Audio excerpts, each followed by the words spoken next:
Hello, I'm David Kroll. I'm the Senior Loan Officer at Mortgage Network, and I'm here for the second half of Money Matters.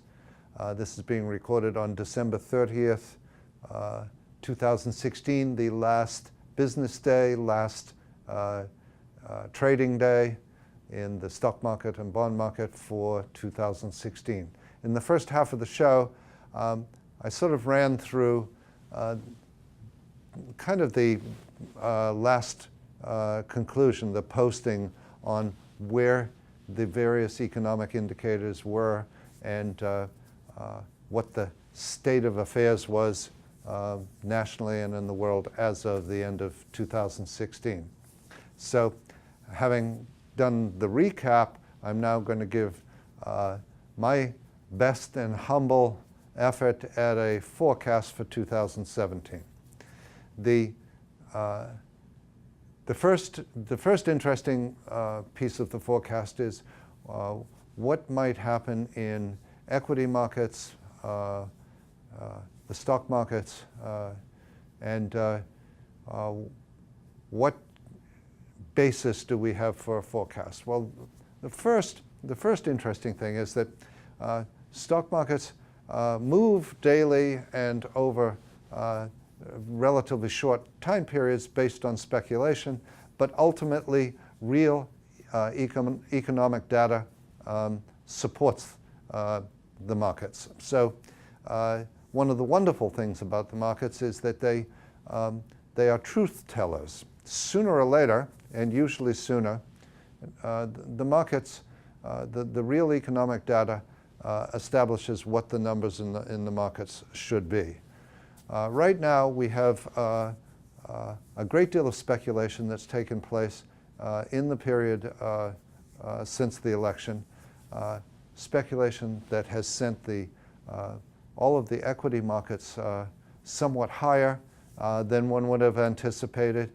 The economic data probably doesn't support quite that much exuberance, and so about 60% of the economists are forecasting an adjustment in the equity markets sometime toward the end of the first quarter of 2017.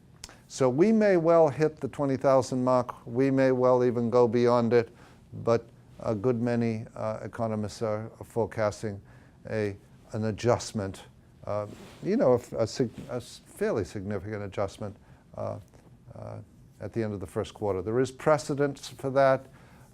After every major election, I think in each presidential election for the last 4 or 5 presidential elections, there has been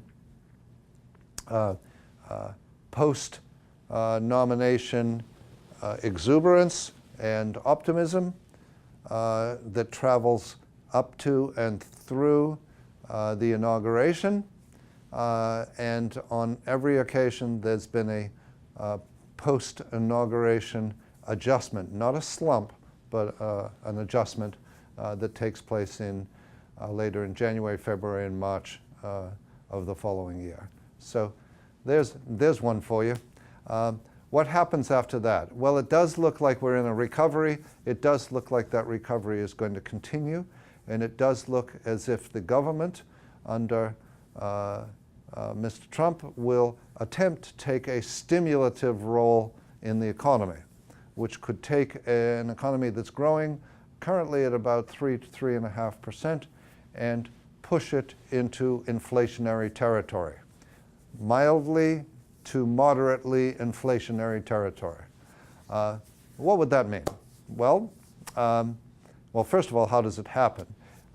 We've already got an economy that's growing and that has been growing modestly, slow growth, incremental growth over the last 5 or 6 years. It's now at the point where labor markets are fairly tight. There are an enormous number of jobs available in skilled positions. There is actually a job shortage. This will begin to show itself in the form of higher wages for all semi-skilled and skilled positions. You'll start to see higher wages. you will start to see inflationary pressure in the economy, and that will be compounded if Mr. Trump gets his way and begins a series of stimulative programs in the economy. Remember, he's going to have, oddly enough, Democratic support for those stimulative programs, so he might well get them done, even though it means they split with the traditional conservative caucus in the Republican Party.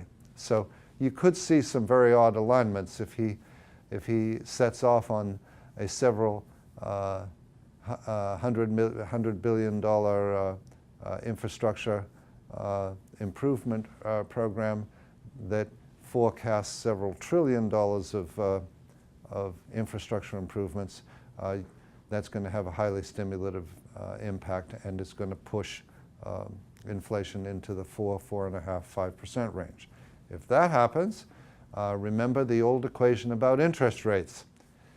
An interest rate, a core interest rate, is the sum of approximately 3%, which is what it takes for a bank to lend money, pay its bills, and make a reasonable profit. That's what it takes to operate a bank. It's 3% on the money. Add to the 3% the rate of inflation in the society, in the economy. And if the rate of inflation in the economy right now has been next to nothing, then presto, you've got what you've seen as rates, which are lurking around 3%. But if inflation goes to, if GDP, gross domestic product growth, goes to 4% or 4.5%, inflation is sure to follow at 3 or 4%. 3 or 4% added to what it takes to run a bank gives you a new interest rate in the 6 to 7% range. That is a possibility later in 2017. Do I think it's going to happen? No, I don't. I think that there are enough headwinds to the growth in the economy that it simply won't happen. And I think that that the economy would become recessionary. In other words, its growth would be capped and stopped before that would happen. But it's a risk. There's a risk that we could see an inflationary spiral followed by some much higher rates than we've seen. At some point along the way, the headwinds start. Right now, we're seeing interest rates at 4.25 as opposed to 3.5, and that does not seem to be creating any major headwinds in the U.S. housing market. The U.S. housing market is projected to continue without any real hesitation until rates get into the 5%, 5.25% range. At that point, homeowners begin to pull back a little bit, and that begins to put a cap on prices a little bit. So that's the forecast in the interest rate and the housing market. In the Hilton Head market, we expect to see a continued much more rapid growth in the real estate market because the baby boom is putting greater and greater pressure on this market and on all retirement markets.